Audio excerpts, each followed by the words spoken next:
The year is drawing to a close, but if you're shopping for a mainstream three-row SUV next year, well, this is the place to be because we have tested out and extensively spent time with every single option in this segment. Now, this is a very large segment, and today we're going to be ranking the top 10 choices. Now, these rankings won't just be arbitrary. They're going to be based on the 10 most important categories to SUV shoppers in this segment. We will be first giving our objective rankings based on these scores in the 10 categories most important to you. Then at the end, after revealing our number one pick based on those objective scores, we'll be giving our subjective winners and which one Drew and I would put in our driveway. So after expert evaluation, which midsize SUV should you put in your driveway? Let's find out.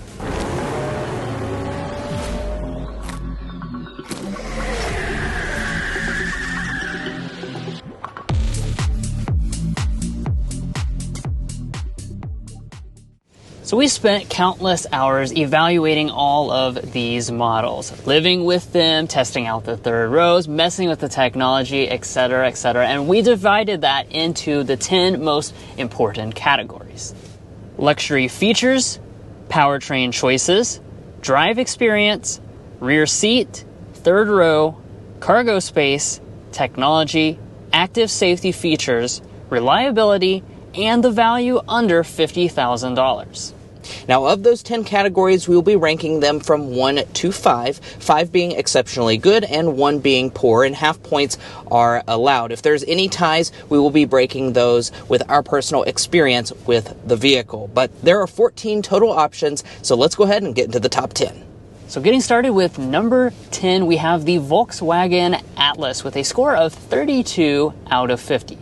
So the strongest elements about this Atlas revolve around the luxury and the space. You can see it's awarded a 5 because it is one of the very largest models in terms of space that you can get in the entire segment.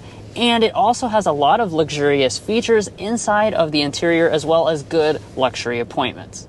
And moving to the number 9 slot, that will be the Toyota Highlander with an overall score of 32.5 out of 50 possible points. Now, the Highlander is really a solid performer in pretty much every category, and it really excels when it comes to your reliability and resale value. Of course, it's a Toyota after all, so you would expect that to be a good point for this vehicle. Now, really, its weakest link is the third row, though. Notice I said the Highlander. This is not the Grand Highlander. It scores a 1 in that category. And by the way, if you're interested in knowing what models are specifically good in specific areas, you can find that at carconfections.com. And on our website, we have all of these screenshots so you can see which vehicle is best in the third row, maybe which one is the worst as well. All right, cruising on to our number 8 slot, we have the refreshed Ford Explorer with a score of 33.5 points.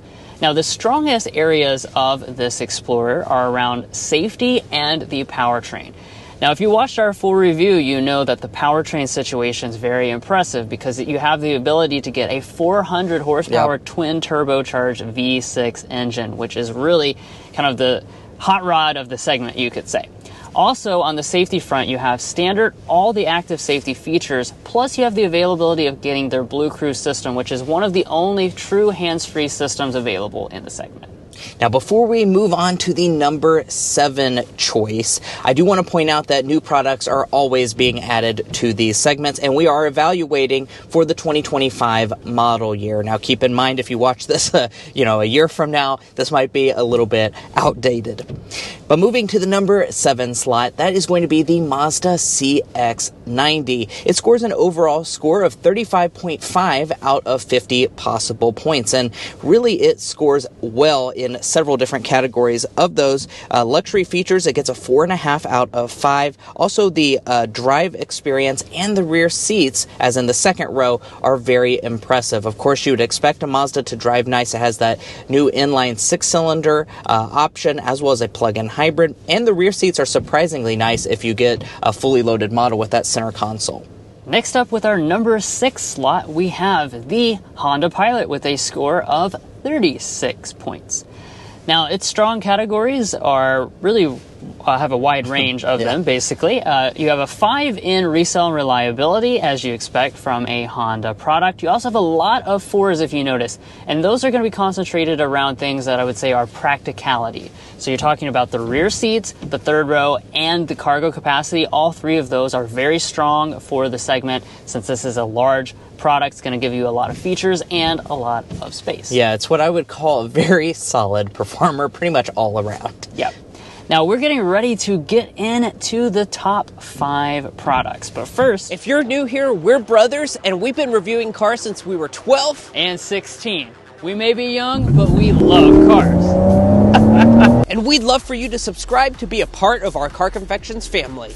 Let's learn a lot, have some fun with all the latest cars. All right, so we are really heating up with our top 5 options in this very competitive segment. And landing in the number 5 slot is the Kia Telluride with an overall score of 37 out of 50 points. Now, areas where the Telluride excels, it is a pretty solid performer. As you can see on this screen, it does well in a lot of categories, but the areas that it does best is luxury features, the rear seats, as well as the value under $50,000. These are typically areas where Hyundai Kia products shine, and I'm not surprised to tell you that they shine in this. You're going to get things like heated and ventilated second row seats. As far as luxury features, you have suede headliner. It's a really premium feeling experience, and it is going to cost less than a lot of the other options. Right. Really, the reason it's not a little bit higher on the list like it has been in previous years is just because it's starting to get a little bit older. And now moving on to the number 4 slot, we have the sibling to the Kia Telluride. This is the Hyundai Palisade. It also scores the same score as that Telluride, and it is a little bit different though overall. As you can see, the numbers are slightly tweaked depending on which category. One of the big things is going to be the luxury features. So you have really some cool, exclusive, nice features in that Palisade model, such as the massaging seats and the heated third row. You also have a lot of categories as well that are 4.5s, which are very strong. Yeah. Obviously, including things such as value under $50,000. Yeah, this is another one of those really consistently strong performers, but it is now being hurt a little bit when it comes to the technology side of things. Time to discuss the top 3 options, and taking the number 3 slot, eking it out by just a half point, is the all-new Chevy Traverse, which ironically enough happens to be what we are sitting in today as we're filming this video. We do have it on loan this week, so we get to spend weeks with all of the options in this segment. Now, where does the Traverse excel? It might be honestly better to start with where, what does it not excel in, because we have a 5 when it comes to cargo space. This thing is absolutely massive. That's one of the best things about this new generation is overall space. That also goes for the third row because it gets a 5 in that category as well. Additionally, when it comes to safety features, you're going to be very impressed with this Traverse because it is going to get all of them as standard. You can also get Super Cruise, which is the best hands-free driving system out there right now, and it's also going to score well when it comes to reliability and resale. So overall, this is a fantastic choice for families. Really, the only thing that it is going to be lacking in is the luxury side of things. Just sitting here in person, it's definitely not as luxurious, and that's why it got a 2 in that category. Now, if you're looking to buy any of the vehicles that we've set on this list so far, or any new vehicle, you can go to carconfections.com/newcarquotes. We want to remind you to do that because it's going to get you the best price on your new vehicle. It's also going to give you access to invoice pricing information, which is a great tool for dealership negotiation. If you'd like to take advantage of that, a link is provided in our video description, and we also have a pinned comment at the top of this video. All right, we're back with the number 2 slot. This is where things are getting real. Yeah, it is. Drum roll. And for this slot, we have a related product to the previous model. This is the GMC Acadia. Also new this year. Also new. Yeah. So with a score of 38.5 points, you're going to see a lot of 4.5s and 5s on that chart because it excels in a ton of areas.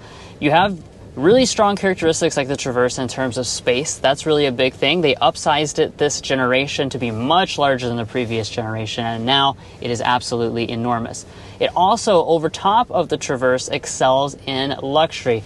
This is where GM really applies those luxurious appointments to the interior and kind of spoils you with a little bit more luxury, in addition to all the other strong areas in technology and things like safety systems. Yeah, really the weakest point of the GMC Acadia comes to your drive experience and powertrain choices. It is just going to have the one engine option, which is the same as in this Traverse. It's not quite as refined as some of the other choices on this list.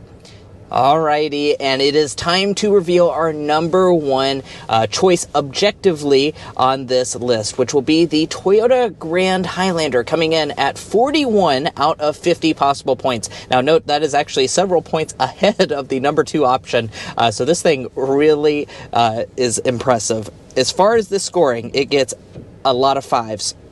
One of those fives is in the powertrain choices category.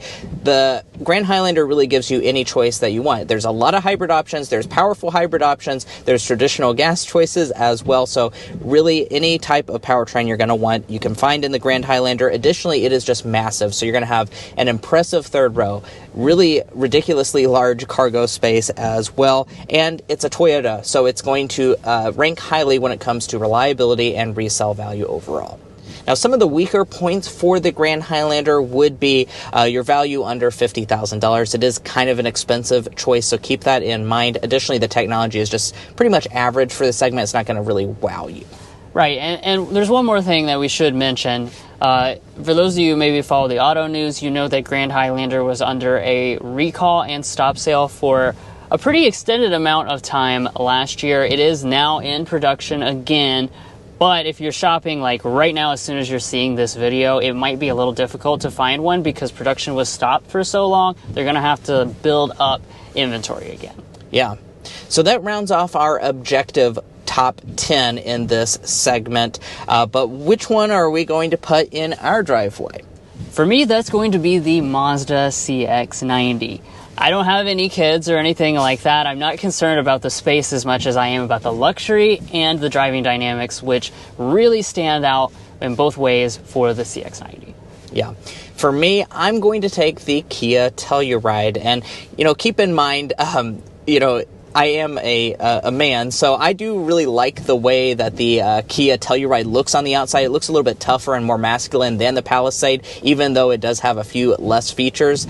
So I do really appreciate that about the car. Also, it is so luxurious and also has quite a bit more space than your CX-90. So I think I appreciate that.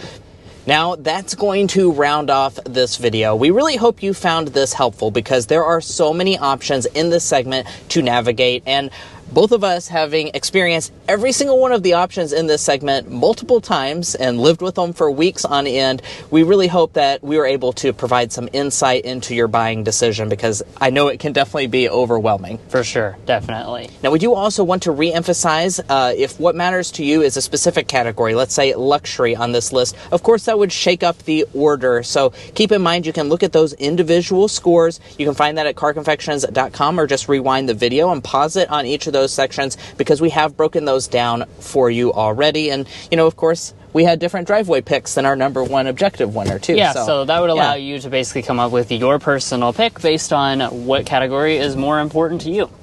And that's going to be where we leave off on this Car Confections video. If you're a fan and subscriber, thank you so much for your continued support. And if you're not already a part of our family, we would encourage you to subscribe down below. Being a part of our family is going to mean that you're going to have a lot of fun and you're also going to stay informed on the latest automotive news. I promise you won't want to miss out. We'll catch you next time as we sample more of the latest automotive delicacies.